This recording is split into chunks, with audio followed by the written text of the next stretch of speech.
I became the tragic first love of a tyrant obsessed with love, destined to die young. Before he went to the battlefield at 17, I tugged on his sleeve and told him I wanted to marry him. Because I knew that once he left, the male lead would forcefully marry me. I would be used by the male lead. I would become the weapon in his hands to hurt him. I would die. He would go mad. So, I couldn't bear to be separated from him at all. I clung to Chu Fenglin's sleeve, squatting on the ground, crying sincerely for a long time. In the end, Chu Fenglin couldn't harden his heart against me. Frowning, he knelt down beside me and gently held my shoulder. For the umpteenth time, he explained to me, "The border is harsh and cold. It's not a place you can go." Chu Fenglin was the fifth son of the emperor, born to the empress. He was a legitimate heir, in every sense of the word. At 17, he had only ever bowed to his parents and the heavens. Let alone now, squatting in front of me in such an unrefined manner. But I didn't care. Once he squatted down, I took the chance to snuggle into his arms. I wrapped my arms around his waist without hesitation and said, "I want to go with you." I couldn't be separated from him, because I knew that if we parted this time, there would be no future for us. The male lead would come to forcefully marry me, and he would use me to keep Chu Fenglin in check. I would become the sharp blade the male lead used to control Chu Fenglin. Chu Fenglin would retreat, and he would fail. He, once a favored son of heaven, would fall from grace. I would be humiliated to the point of suicide. And then Chu Fenglin would go mad. This tragedy was something I had long been aware of. I couldn't let it happen in the future. I was reborn into this world. The moment I opened my eyes, besides knowing my own identity, I also knew the fates of the male and female leads of this world, and I understood the entire plotline. I knew clearly about Chu Fenglin's tragic end. But in the past 16 years, I couldn't avoid him. I didn't want to watch him walk down that inevitable path to defeat. The most noble of royal sons, yet in front of me, he showed all his gentleness and patience. I had always been weak, and Chu Fenglin was always by my side, protecting me. As children, he carried me on his back for many long walks. Whenever I wanted to see him, he would rush over. During my nights of severe illness, he stayed by my side through it all. He kept me in his eyes. The entire court and harem could see it clearly. Of course, this included his royal brother, the destined son of heaven, the male lead of this world. Chu Fenglin protected me, and I had to protect him. The depth of his love for me matched my love for him. 16 years in this world, day in and day out, were not spent in vain. Falling in love with him was far too easy. At 15, Chu Fenglin was titled a prince, and at 17, he was sent to war. The emperor was in his prime, with many sons. This expedition was meant for Chu Fenglin to prove himself to the court.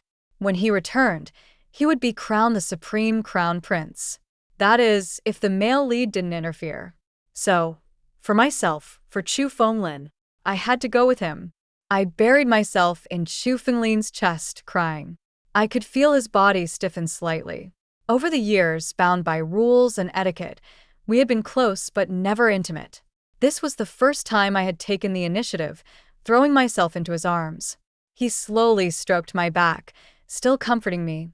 "I'll be back soon." Soft words didn't work, so I had to go hard. Suddenly, I lifted my head from his embrace, quickly pulled out a dagger hidden in my sleeve, and pressed it against my throat. My tears kept falling, running down my face. He reached for the dagger, but I gripped it tightly, not letting go. He hesitated, his brows furrowed, his face tense. He called my name sternly, almost as a warning. "Ming Yao." I stared at him and said what I needed to say. "The third prince came to visit a few days ago. He spoke with my father all afternoon, and when he left, he gifted me a white jade hairpin. White jade hairpins are commonly exchanged in private as a token of love between men and women. But presenting it to one's parents implied an engagement." Chu Fenglin's expression changed slightly. I said, "I don't want to marry him, but fifth brother, if you leave, if that day really comes." I pressed the dagger harder against my neck, the scent of blood reaching my nose. A thin line of blood slid down my neck. I'd rather die now. Chu Fenglin couldn't bear it anymore. He forcefully grabbed my wrist. Under his strength, I finally let go of the dagger. The dagger fell to the ground with a clear ding. He rushed over to check my wound. I let out a mocking laugh. You can stop me this time, but what about next time? And the time after that? What happens when you go to war? Fifth brother, I called him. Do you believe that the day your warhorse leaves the city, I could hang 3 feet of white silk from the rafters? You can't stop me. I stared at him intently. He scooped me up in his arms and, for the first time, glared down at me. Looking at me, he coldly ordered the eunuch behind him, "Fetch Imperial Physician Chang." 4. In the end, Chu Fenglin discreetly hid me in the rear of the convoy transporting provisions. He wore a silver-white soft armor, his long hair tied up high, yet he lowered his head to help me put on the coarse cloth attire. I raised my hand and lightly touched his eyelashes. At noon, when he set out, Chu Fenglin performed the grand ritual of sacrifice and rallied the entire army at the city gate. At that moment, I stood in an inconspicuous corner, looking up at him, only able to see a solemn, dignified, and indifferent profile. It was like his armor, cold and untouchable. But now, his expression was gentle, patiently and meticulously dressing me in the uniform of a petty officer. Inside the wooden, rough cart, it was just the 2 of us for the time being. I raised my arm and gently wrapped it around the back of his neck. His hands paused slightly. Etiquette was strict, and this was an entirely unreasonable transgression, an unrestrained overstep. But I only buried my face in his neck. Chu Fenglin hesitated for a moment, but he didn't resist at all, even following my movement, resting his chin on my shoulder. I heard his voice, low and soft, as he said, "Do you think acting spoiled will stop me from being angry?"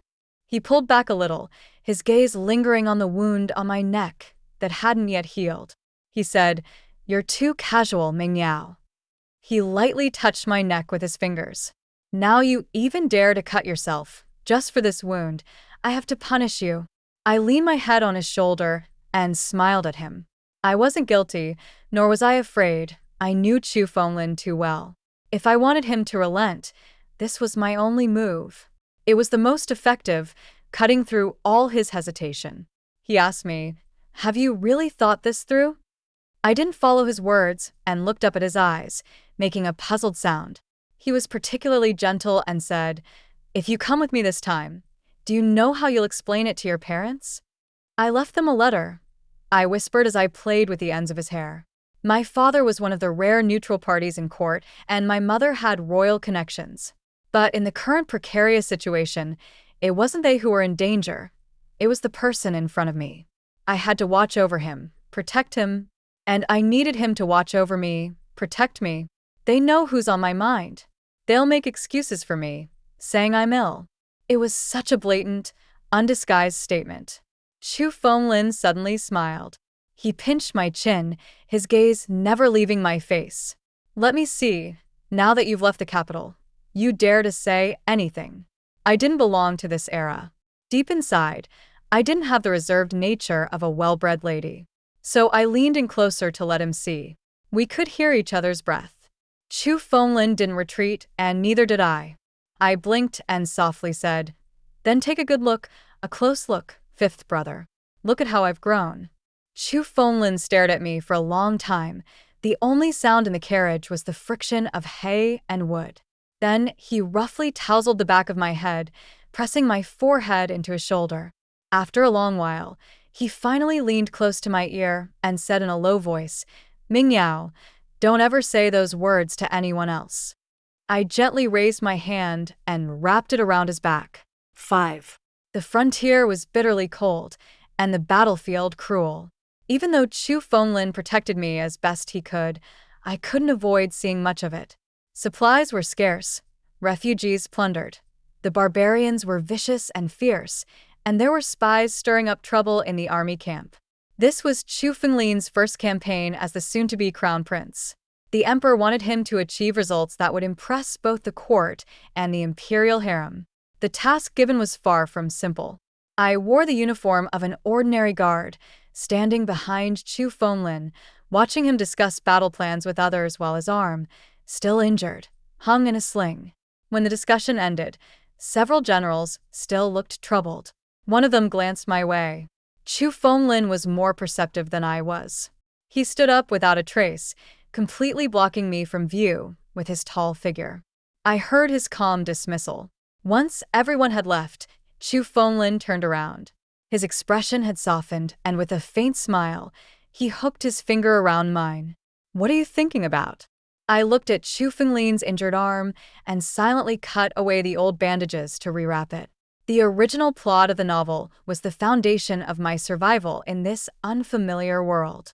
So I clearly remembered that up to this point, all the battles, all the plot points, were unfolding exactly as they did in the original story. Even the wound on Chu Fenglin's right arm matched the original plot line perfectly. At that moment, I was even relieved. I was relieved that stepping outside the framework hadn't affected the main storyline. And I was hopeful. I knew we couldn't compete with the destined male and female protagonists of this world. Anyone who stood against them would inevitably be cast as the villain. I couldn't let Chu Fenglin become that villain. So I looked forward to returning from this campaign and slowly persuading Chu Fenglin. I didn't want Chu Fenglin to be a stepping stone in the male lead's rise to greatness. We either had to leave and distance ourselves from the center of power, or we had to submit to the protagonist's camp. After spending so many years in this world, I had seen countless times how the male lead was always aided by powerful people, always overcoming danger. I was cowardly and selfish. I didn't dare to gamble. I just wanted Chu Fenglin and me to live well. "Fifth brother," I softly called to the man sitting in front of me as I finished tying the bandages. He was sitting while I stood, his uninjured hand resting on my back. Without hesitation, I sat on his lap, bringing us even closer. The northwest sun was strong, darkening Chu Fenglin's skin, blending his handsome features into a hardness that made him look stern. I cupped his face in my hands and said, "We will win. You will win." He gently patted my back, as if to comfort me in return. He said, "Of course." I wrapped my arms around the back of his neck, looking directly into his eyes. I asked, "Then when we return to the capital, will you marry me?" Such bold words would be considered shameless in common gossip. But I had to ask. I was of age now, and I had to urge him for peace of mind, for security. A faint smile tugged at the corners of his lips, as if he was holding back a laugh. He smoothed the mess I had made of my hair, not giving me a direct answer. He only said, "Turn around.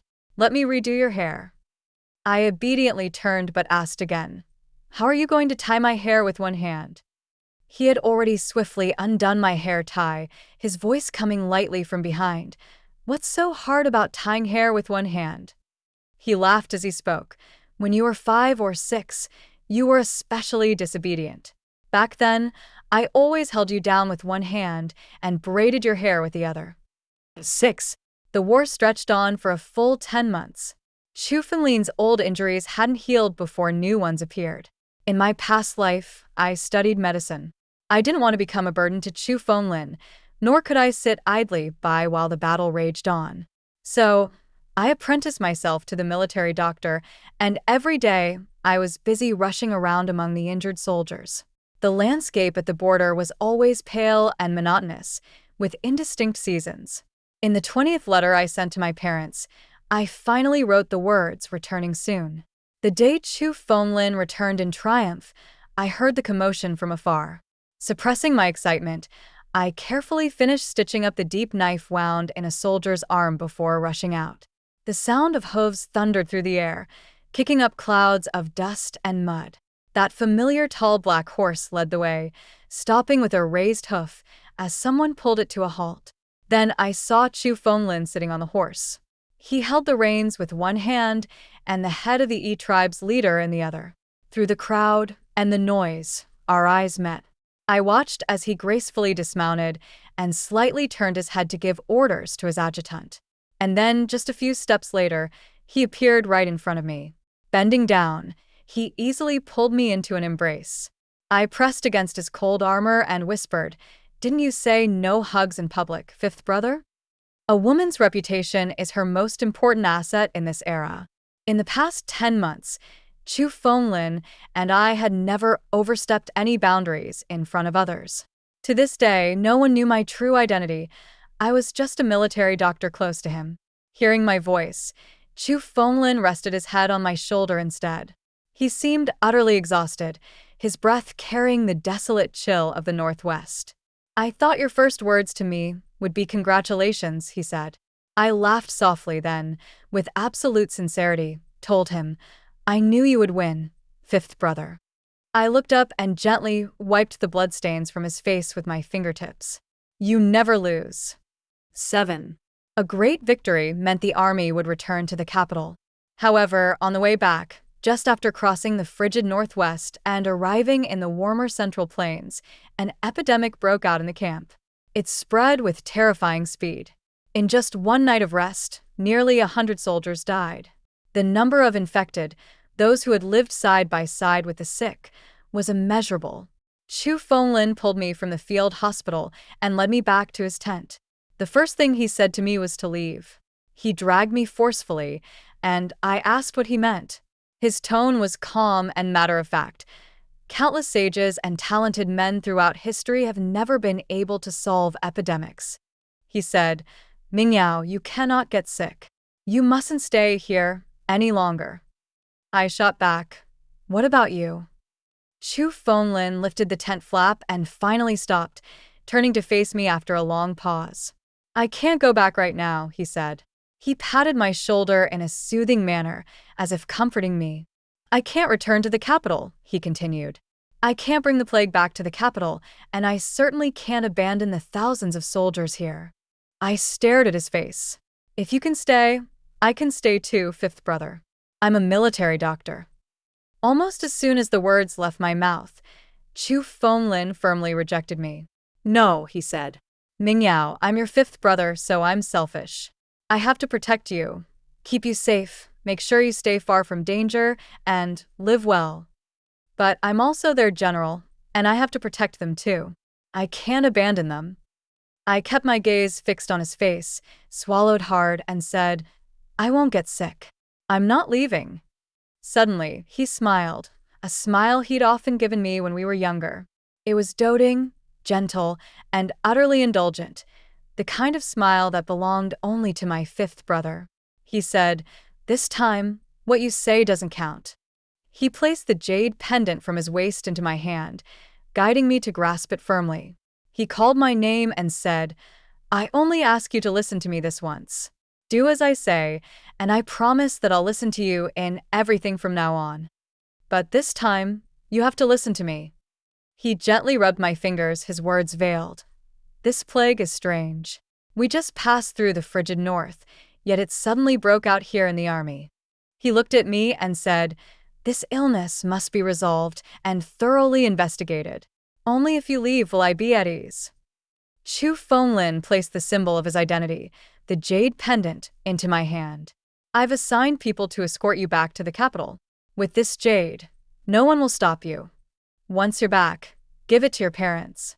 He looked into my eyes and whispered, Mingyao, I won't make empty promises.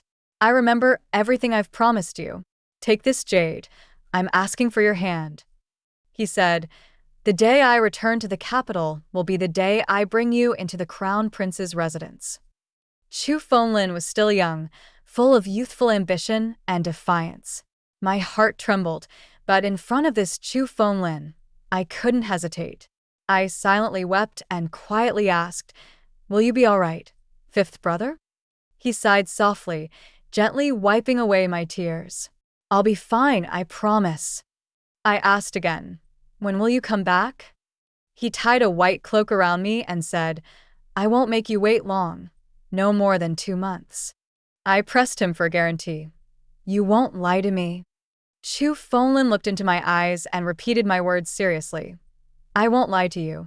I gazed up at him, almost pleading. But fifth brother, I still don't want to leave. I want to stay and watch over you. I'm scared too. I'm worried about you. I clung to his sleeve, unnerved by the sudden outbreak outside the plot. It made me anxious and tense. I didn't dare think about what it all meant. I just didn't want to leave Chu Fenglin. I had decided that as long as I stayed by his side, the two of us would be safe. Chu Fenglin sighed lightly above my head. His hand slid from my face to the back of my neck. He softly called me by my childhood name, affectionately and gently. Before I could respond, he suddenly whispered an apology. A sharp blow struck the back of my neck, and I fell into darkness. 8. When I regained consciousness, I was already in the carriage heading back to the capital. The wind occasionally lifted the curtain on the window, revealing the lush spring scenery outside. The bright sunlight pierced directly into my eyes. I opened my eyes, my neck stiff and sore, my head dizzy. Sitting up while supporting myself on the carriage, my first instinct was to look for Chu Fenglin. Lifting the curtain, I saw that the only person driving the carriage was one of Chu Fenglin's secret guards, disguised as an ordinary coachman. Perhaps hearing the noise, he turned his head to glance at me, his tone respectful as he spoke quietly. In half a day, we'll reach the capital. Holding my forehead, I asked, "Where is your master?" He drove the carriage swiftly and steadily, slightly turning his head, and only said, "Before we left, the master asked me to tell you to rest assured. He will return soon." Rest assured? I really couldn't feel at ease. How many days have we been traveling? I asked the person up front. He said they had already changed 2 horses and had been traveling for 2 days. Clenching the jade pendant tightly in my hand, I realized Chu Fenglin was truly ruthless. But he didn't know that the plague zone wasn't the terrifying part. The unknowns awaiting me in the capital were. I returned to the capital quietly and went home without causing a stir. Arriving home late at night, I didn't stop for even a moment. I went straight to find my parents. I repeated every word of what Chu Fenglin had entrusted me to say, without leaving anything out. I told them that our hearts were in sync and that I would marry no one else but him. Mother covered her face, stifling the words "shameless" in her throat, unable to scold me to my face for a long time. Father looked at the lustrous, white jade under the candlelight and simply sighed. To fit the pretense of recovering from illness and to avoid the troubles of the capital, the next day, I quietly went to Puguang Temple outside the city. My intention was to sincerely pray at the temple and stay low, but unexpectedly, on the second day, I ran into a grand procession. The benevolent dowager consort had come to the temple to burn incense and worship. With Chu Fenglin absent, it was his elder brother, Chu Fengzhong, who accompanied her. Chu Fengzhong had a clear purpose, and he blocked my way on the back mountain. He seemed to know everything, or perhaps it was purely coincidental. He leaned lazily against a tree, his posture relaxed. His first words to me were a deliberate expression of concern. "I haven't seen you in a while, Ayao. Is your health improving?" I looked at Chu Fengzhong's roguish face, at his easy confidence, and lowered my head, mumbling, "It still needs more time to heal." Chu Fengzhong took 2 steps closer to me, and I barely resisted the urge to step back.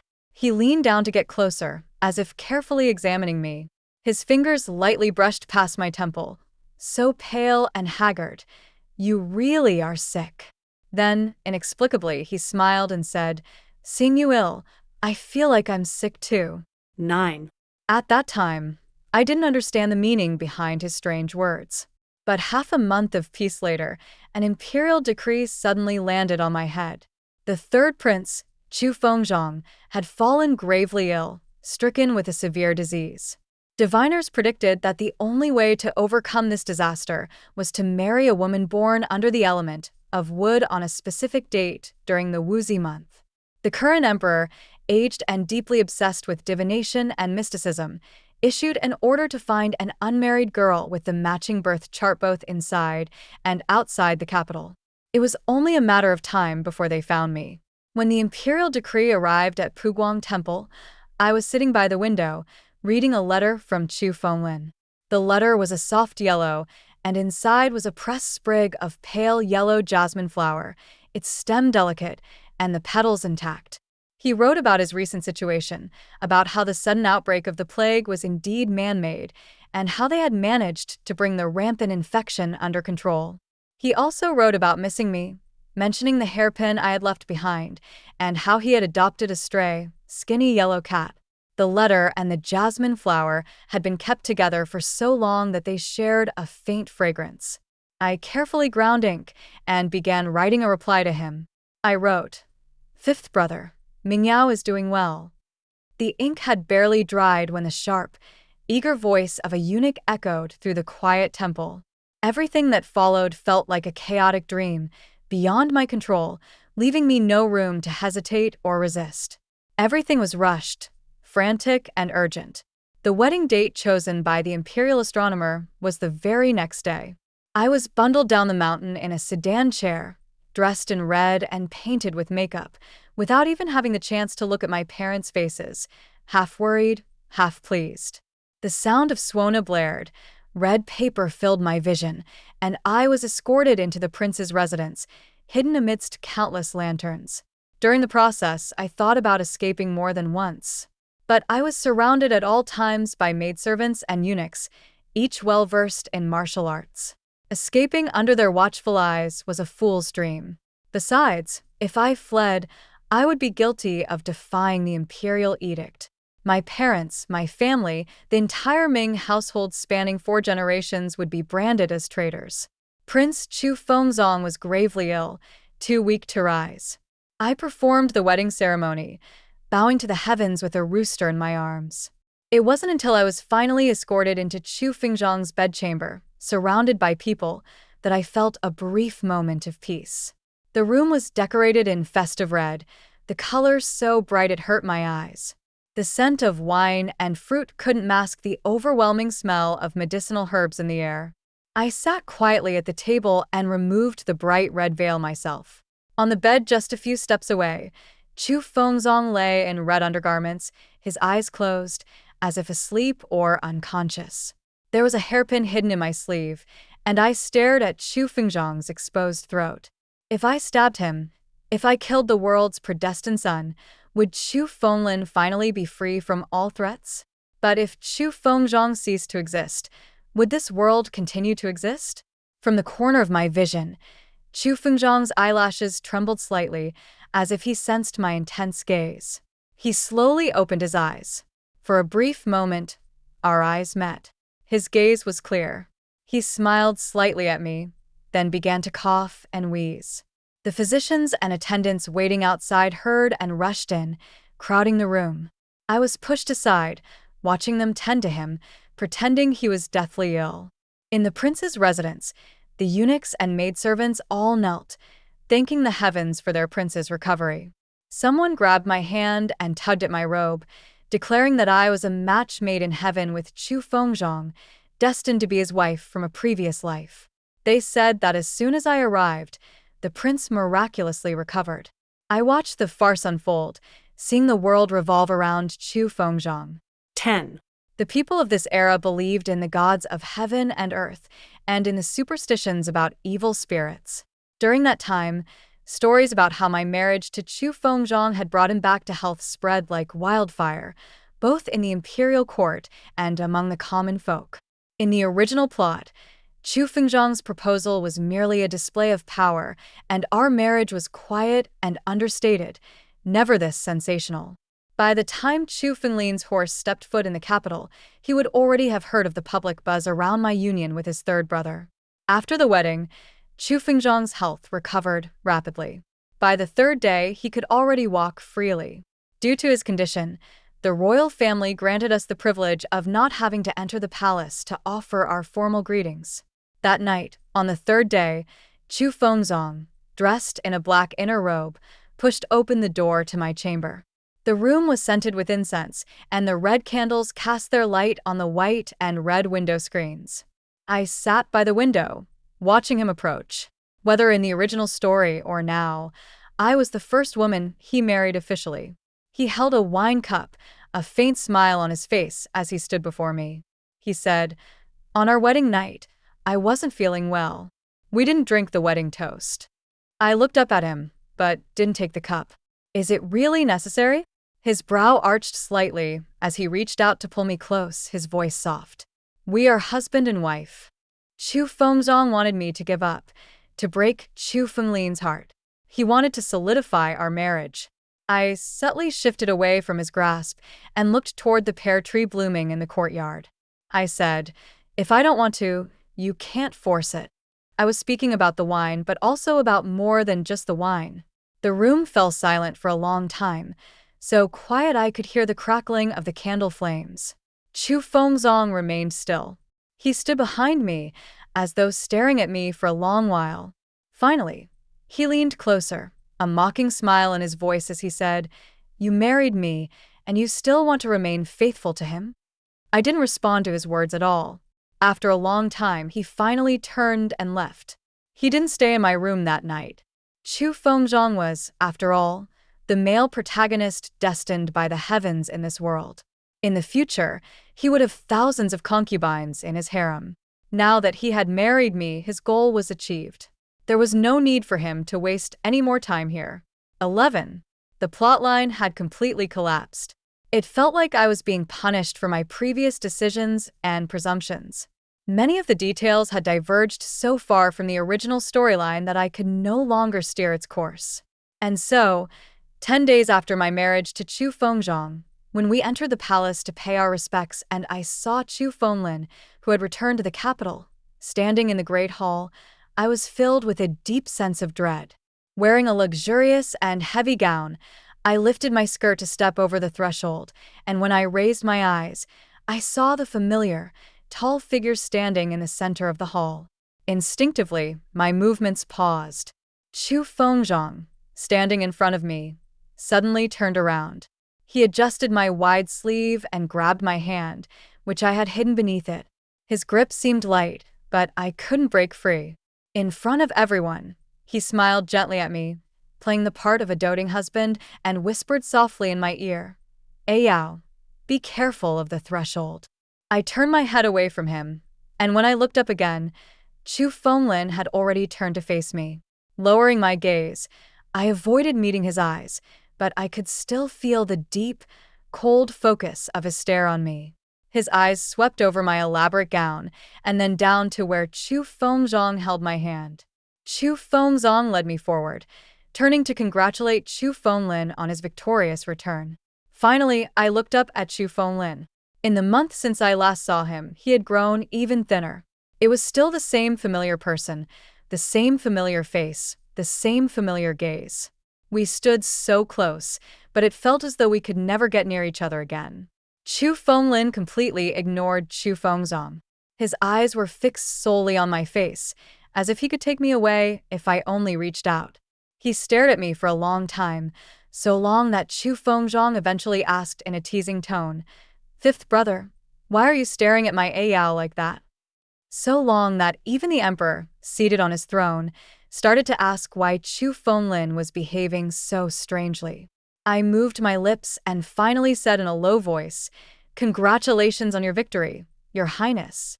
Chu Fenglin's eyes seemed to hold no one else but me. He only asked, "Is that all you have to say to me?" I lowered my gaze, not looking at him again, and nodded slightly. 12. The last time we met, I could hold his hand and embrace him. This time, we stood on opposite sides. The current situation, with the looming punishment from the plot's divergence and the constraints of power and the era, made me almost too afraid to act out of line again. After that meeting, I secluded myself in the Prince of Yi's residence and thought a great deal. I didn't dare to hope for a future with Chu Fenglin anymore. All I wished for was that he could live well, that he could live healthily and peacefully. I tried to recall the plot and details from the original story, hoping to find a way out, to find a way to save Chu Fenglin. He was such a good person. He shouldn't have to serve as a mere foil for the male lead, nor should he meet such a tragic end. Spring outside the window blurred and passed by, and soon it was early summer. Chu Fengzhong entered the room, followed by maids carrying dresses and accessories. With a wave of his hand, the maids surrounded me. He sat casually by the bed, watching me with interest. "Come with me to the palace tonight. There's a banquet in honor of Fifth Brother's victory, a family feast. As his sister-in-law, you must attend." I rarely interacted with Chu Fengzhong.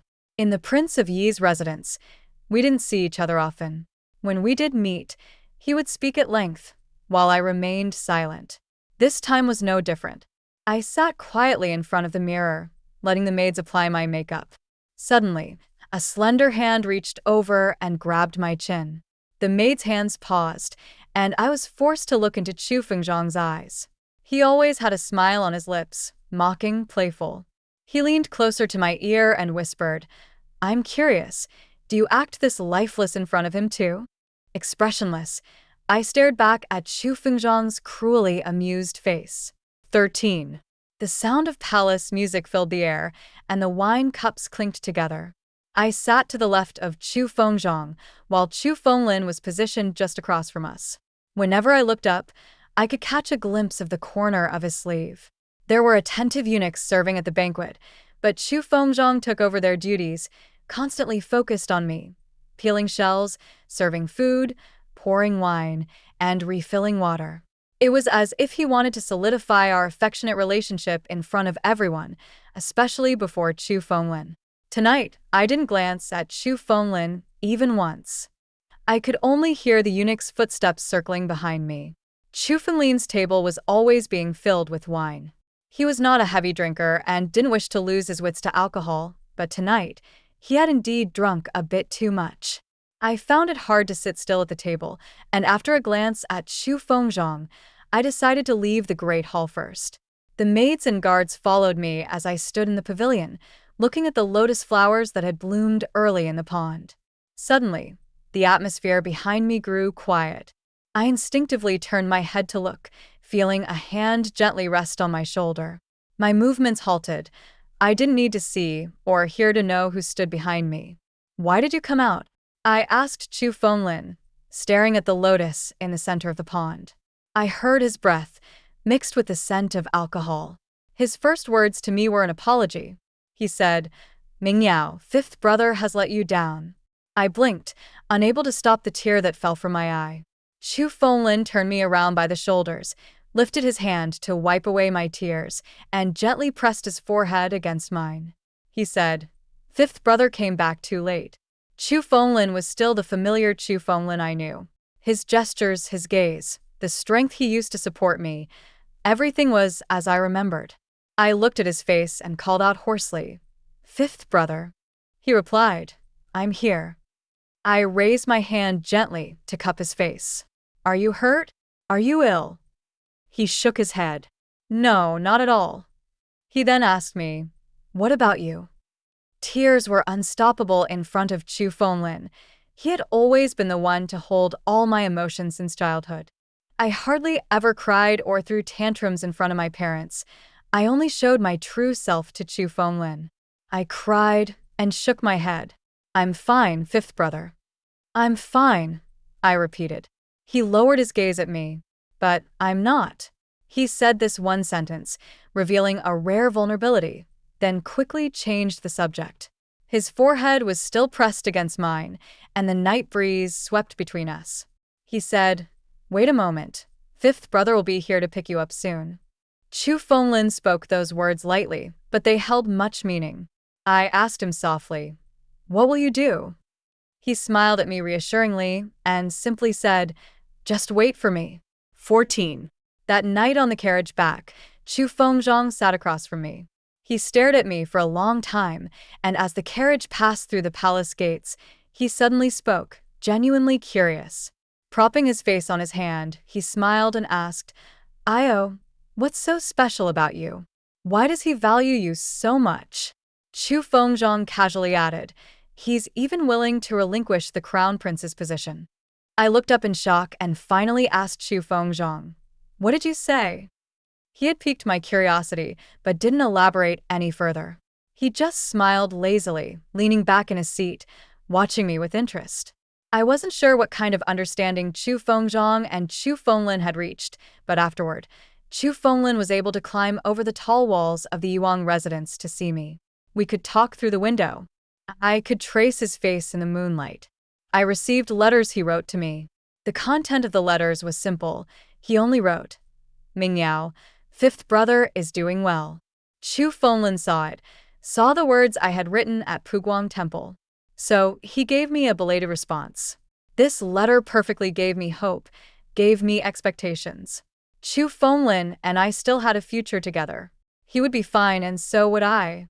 In stark contrast, Chu Fengzhang seemed to have completely vanished from my world. He hardly came before me again. It felt like I was confined to the Yuang residence, but Chu Fenglin would always stop by my side. I almost believed that I could live through such calm days. But the external situation wouldn't allow for my fantasies and expectations. The old emperor's health was deteriorating day by day, and the battle for succession intensified. Everyone wanted to sit on that dragon throne. The day of the beginning of summer was supposed to be a beautiful day, but that night, the city was under curfew. Heavily armored soldiers lined the streets, directly advancing toward the palace. On that day, the Yuang residence was especially quiet. Chu Fenglin didn't appear under the moonlight with his smile, and neither did Chu Fengzhang. I stood by the window all night until the first light of dawn appeared on the horizon. A maid with a beaming face rushed up to me. "Madam, madam, the prince, oh, no. The emperor requests you to enter the palace." She was full of excitement, but I didn't take her words to heart. I grabbed her arm and asked, "Where's Chu Fenglin?" In my urgency, I forgot all decorum and called out Chu Fenglin's full name. But the maid seemed not to register my question. She just excitedly urged me to get dressed and enter the palace to meet the new emperor. As I walked deeper into the red-walled palace, I felt as if I were stepping into a world isolated from the rest. But I couldn't find Chu Fenglin. I wandered through all the palace halls, passing the aftermath of battles, chaos, and devastation, but I didn't see him. He did not appear before me.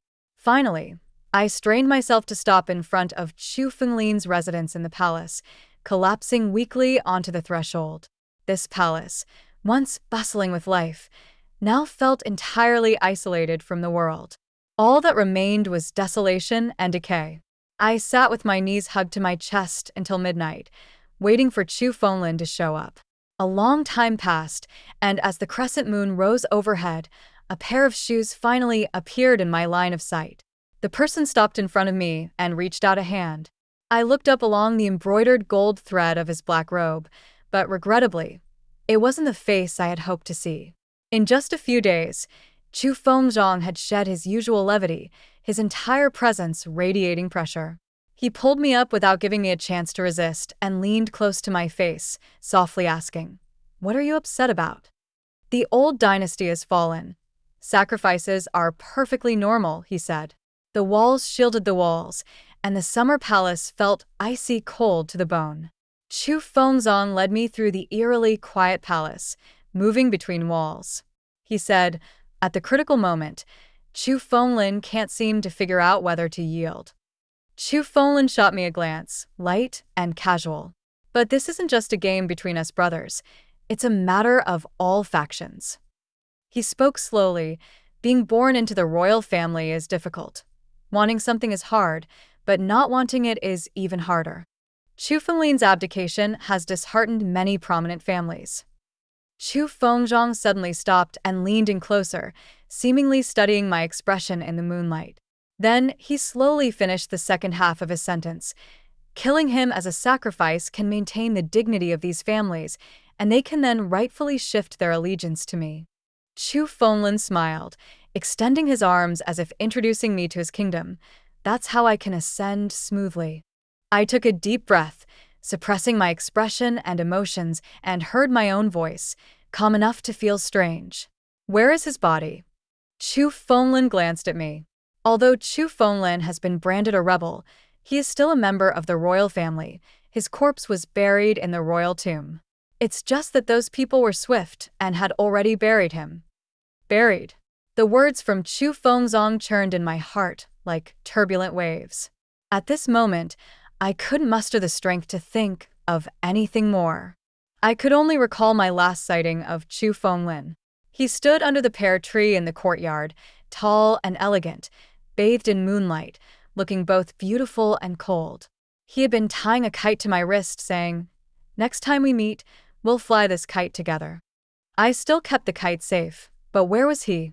Just 3 days, and he was already buried deep beneath the ground? In a moment, I felt an uncontrollable anger rising within me. The blades and swords on the battlefield had not harmed him. The dangerous illnesses hadn't touched him. But here in the capital, in the city where he was born and raised, the safest place in the world, he had lost his life here. The fury peaked, and I suddenly lost all sense of reason. My reaction in that moment was beyond my own control. During my time at the Yuang residence, Chu Fenglin always came to see me. I couldn't go out, so he brought many things to me, including a dagger for self-defense. I had hidden the dagger in my sleeve, and at this moment, it finally saw the light of the moon again. The sharp point of the dagger pierced Chu Fengzhang's neck, blood flowing out immediately. Yet, Chu Fengzhang was still smiling, as if he found it amusing, showing no sign of resistance. He looked at me and said, "Are you angry?"